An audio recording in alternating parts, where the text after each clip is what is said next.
Les histoires de nos gamins, un podcast inclusif et artistique créé par Audrey Ossény. Vous allez écouter la première partie de la 5e histoire de Nino et de May, mise en tableau par JP Nzouzi et Priscilla Ossény, mise en chanson sur une musique de Pierre David. La rencontre. Première partie. Il y avait une agitation inhabituelle pour un dimanche matin à la Cité du Figuier. Au bâtiment D1, May dévalait les marches en faisant claquer sa baguette sur chaque barreau métallique du garde-corps. Joël et Aline la suivaient plus prudemment dans la cage d'escalier, car l'ascenseur était en panne. En face, Afou était sortie quelques minutes plus tôt et avait foncé directement vers le Figuier. Elle regardait sa montre, puis dans toutes les directions, visiblement impatiente. Mais qu'est-ce qu'il fabrique ? On avait pourtant dit 8 heures.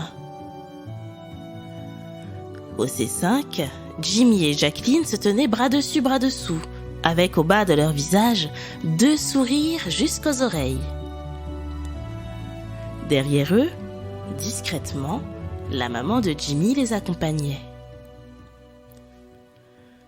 Tout ce petit monde rejoignit bientôt Afou sous l'arbre fruitier.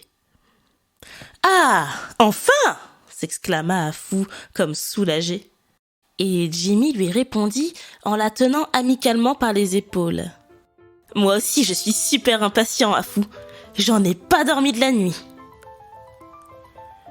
Le moment était venu.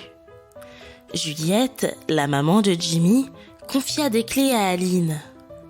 C'était celle de son van Volkswagen 9 places. 9 places, c'était bien ce qu'il fallait pour transporter confortablement la nombreuse famille de Jimmy et, pour quelques semaines d'été, les amis de Jimmy, sur la route des vacances. Aline promit à Juliette de prendre le plus grand soin de son véhicule et surtout de tous ses passagers.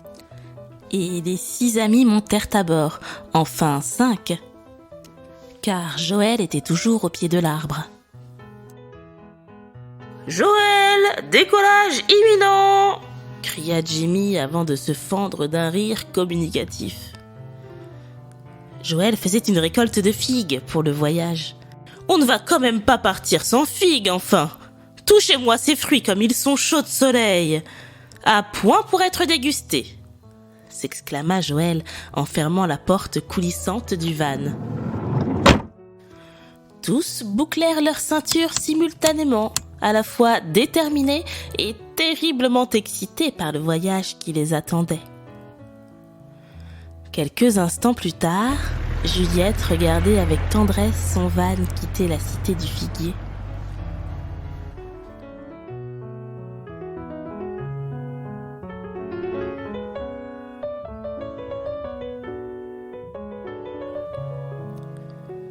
« Alors Joël, on va où ?» questionna Afou. « Je n'en reviens pas que tu aies réussi à convaincre mes parents de m'emmener avec vous. » May agita sa baguette en lançant un regard complice à Joël. Ces deux-là avaient encore fait des merveilles. Devant la gentillesse de leur duo, les parents d'Afou n'avaient pas résisté longtemps et avaient vite concédé de partir à Bamako sans leur fille cette année. Patience, patience, ma chère Afsa. Plus que quelques heures et vous découvrirez tous bientôt notre destination. À l'avant du van, il y avait Aline, au poste de conduite, et à sa droite, Jacqueline, qui assurait le copilotage. Derrière elle, il y avait Joël, entouré d'Afou et de Jimmy. Et au 3e rang, May se tenait droite comme un i, sa baguette dans la main et un sourire dans un coin. Entre chansons et devinettes, le voyage en van était déjà, en lui-même, un fabuleux petit bout de vacances. Sur la route des vacances, on réalise notre chance. Sur la route des vacances, on crie, on chante, on rit, on danse. Sur la route des vacances, on réalise notre chance. Sur la route des vacances, on fait enfin le tour de la France. Au loin disparaît notre cité, avant vous de liberté. Est-ce un rêve ou la réalité? On le saura à la fin de l'été. Sur la route des vacances, on réalise notre chance. Sur la route des vacances, on fait enfin le tour de la France. Tandis que les paysages et les heures se succédaient, les 6 amis ne perdaient pas une once de leur enthousiasme. Ils avaient hâte de savoir ce que cet été leur réservait. Afsa, Jimmy et May savaient qu'ils en sortiraient grandis, car ils y croyaient dur comme fer, les enfants comme les plantes poussent avec le soleil. Installée dans le van de Juliette, May tenant sa baguette, elle nous enchante de milliers de paillettes. Pour le bonheur, c'est notre recette. Sur la route des vacances, on réalise notre chance. Sur la route des vacances, on fait enfin le tour de la France. Sur la route des vacances, on réalise notre chance. Sur la route des vacances, Il n'y a pas de turbulence. Sur la route des vacances, on réalise notre chance. Sur la route des vacances, on fait enfin le tour de la France. Au bout de 5 heures de route, le van de Juliette approchait sérieusement de leur destination finale. Jimmy et Afou, qui s'étaient endormis sur chacune des épaules de Joël, se réveillaient lentement, en bâillant et en s'étirant tels de petits chats, comme s'ils avaient senti que le voyage touchait à sa fin.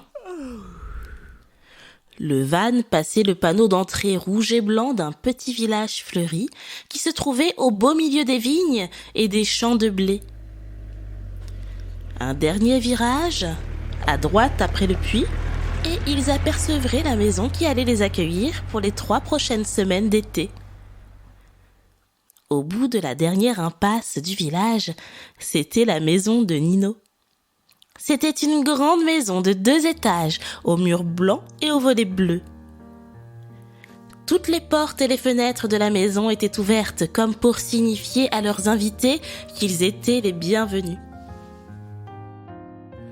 Sur le pas de la porte, Miguel et Abiola se tenaient par la main pour accueillir les vacanciers. Nino, lui, était perché sur le portillon et dessinait de grands gestes avec ses bras pour finir d'indiquer le chemin à la joyeuse bande d'amis dont il ferait bientôt partie.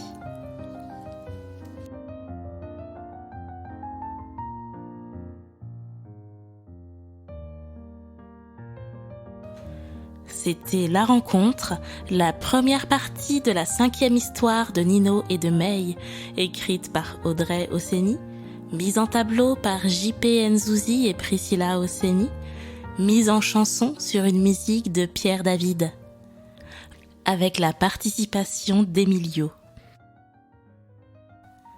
Retrouvez toutes les histoires de Nino et de May sur www.nogamins.fr et commandez les tableaux des 2 personnages pour une écoute illustrée et aussi pour décorer les chambres de vos gamins. À bientôt!